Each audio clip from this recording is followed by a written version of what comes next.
Assalamualaikum warahmatullahi wabarakatuh. Perkenalkan, nama saya Gali Waskito Adi, NIM 4001131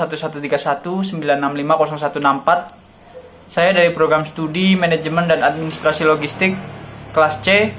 Di sini saya membuat video untuk memenuhi tugas mata kuliah bank dan lembaga lainnya tentang simpanan tabungan. Tentu kalian sudah tidak asing dengan apa itu simpanan tabungan, bukan?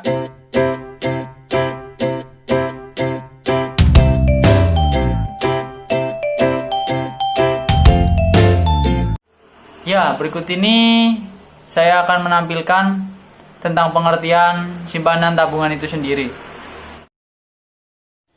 Pengertian simpanan tabungan sendiri adalah simpanan uang perorangan atau suatu badan usaha pada bank dengan syarat-syarat yang sesuai ketentuan dengan pihak bank.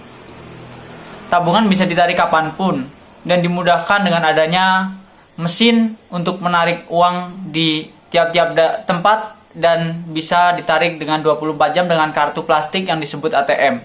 Tetapi tabungan sendiri juga tidak bisa ditarik dengan lainnya seperti biljet, cek, giro, dan alat penarik lainnya yang ditentukan oleh bank. Tabungan sendiri juga didefinisikan dengan bagian dari pendapatan kita yang tidak kita konsumsi atau untuk simpanan ke depan.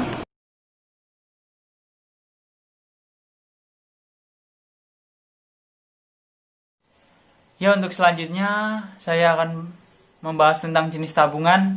Yang pertama ada tabungan konvensional yang seperti biasa kita lakukan di bank-bank. Yang kedua ada tabungan berjangka, ketiga ada tabungan anak. Selanjutnya ada tabungan haji, yang kelima ada tabungan mata uang asing, dan keenam tabungan giro. Ya, untuk pembahasan yang pertama ada tabungan konvensional. Ini adalah tabungan yang paling banyak dimiliki oleh masyarakat karena sangat mudah dan diberikan fasilitas buku tabungan, kartu debit, dan layanan m-banking, contohnya SMS banking, mobile banking, atau internet banking. Untuk tabungan konvensional, bunga yang diterima terbilang rendah. Untuk selanjutnya ada tabungan berjangka. Tabungan satu ini cocok untuk kamu yang memiliki tujuan untuk menyimpan uang atau beberapa tujuan lainnya, seperti untuk liburan atau tujuan lainnya. Bunga dari tabungan berjangka ini relatif lebih baik dibandingkan tabungan konvensional tadi. Dengan bunga tabungan 3 hingga 7% per tahun, ini sangat bagus untuk kalian. Hanya tabungan berjangka hanya dapat diambil sesuai dengan waktu yang telah disepakati, ada jangka waktunya tersendiri. Jika kamu melanggar yang telah disepakati itu, maka kamu dapat terkena denda atau penalti.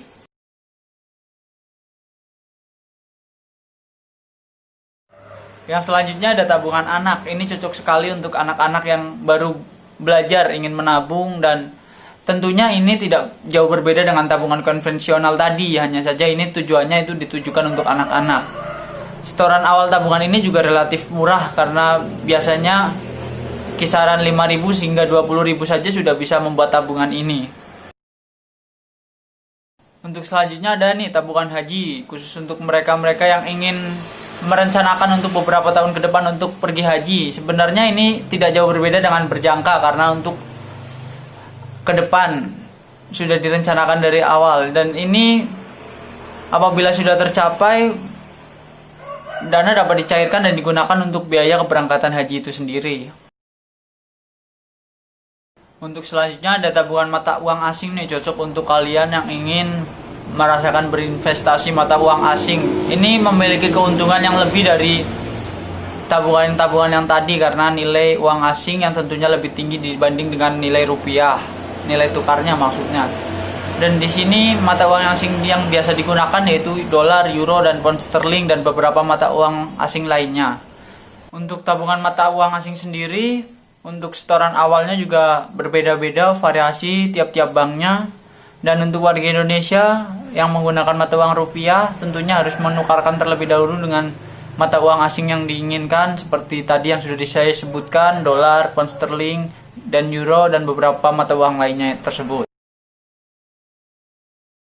Ya, selanjutnya di sini ada tabungan giro. Biasanya tabungan giro disebut dengan tabungan bisnis. Kenapa demikian? Karena biasanya para pengusaha menggunakan tabungan ini untuk transaksi satu sama lainnya, yaitu dimudahkan dengan adanya cek dan biljet.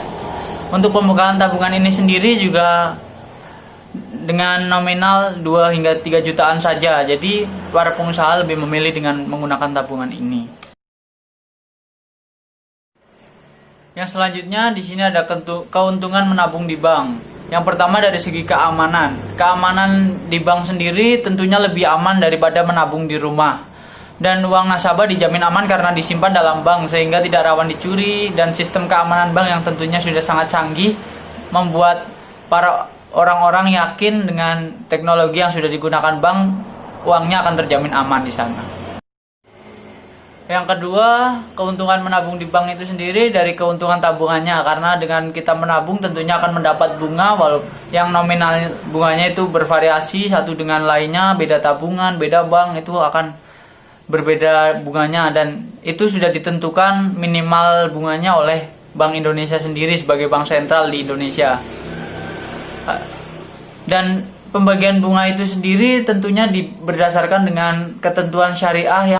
Yang ketiga yaitu praktis, karena dengan adanya m-banking, mobile banking, internet banking, SMS banking, dan ATM memudahkan para nasabahnya untuk mengambil uang, menabung uang, dan waktunya juga tidak hanya terbatas di waktu operasional bank sendiri, karena bisa menabung dan mengambil uang di 24 jam dalam sehari. Ini membuat praktis. Yang terakhir, keuntungan menabung di bank sendiri adalah pengelolaan uang yang baik, karena dengan menabung tentunya membuat orang bisa menyisihkan uangnya untuk membangun masa depannya sendiri. Untuk persyaratan membuat tabungan di bank sendiri sangat mudah. Yang pertama yaitu melengkapi formulir pembukaan tabungan yang disediakan oleh bank-bank yang Anda ingin buat tabungan di sana. Yang kedua, menyertakan bukti identitas diri dan dokumen lainnya yang diminta sesuai dengan keterangan yang ada di formulir tersebut.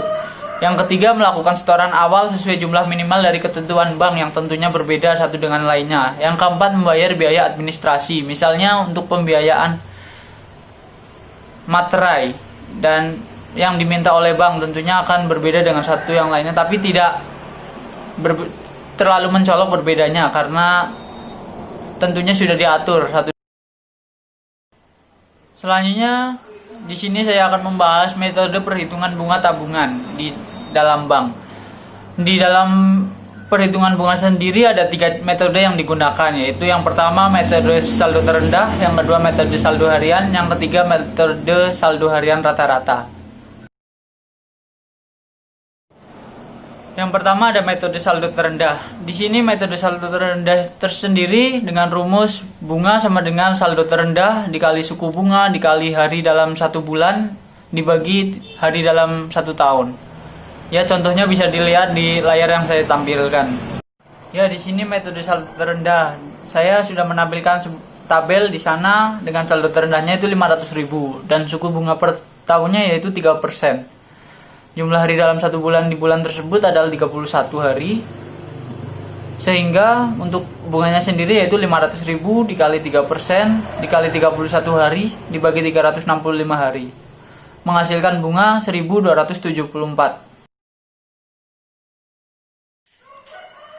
Untuk selanjutnya yaitu metode saldo harian. Di sini rumus untuk bunga metode saldo harian yaitu saldo harian dikali suku bunga dikali 1 dibagi 365 hari. 1 di sini menunjukkan 1 hari karena di sini metode saldo harian.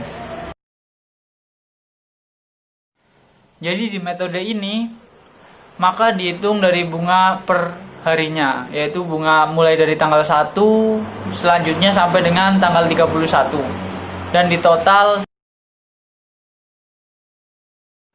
Untuk yang terakhir di sini metodenya yaitu metode saldo harian rata-rata. Di sini dengan rumus bunganya sama dengan saldo harian rata-rata dikali suku bunga dikali jumlah hari dalam 1 bulan dikali 300 dibagi 365 hari.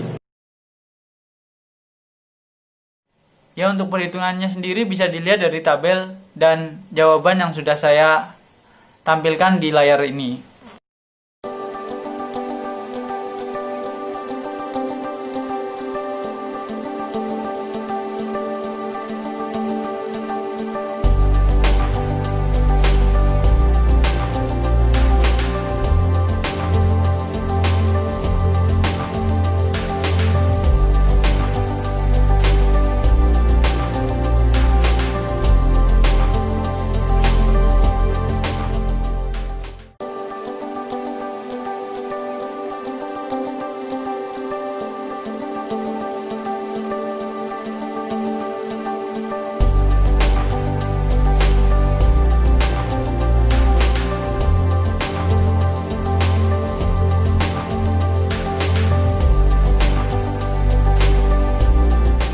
sampai di penghujung video ini. Saya ucapkan terima kasih atas perhatiannya. Kurang lebihnya mohon maaf. Wassalamualaikum warahmatullahi wabarakatuh.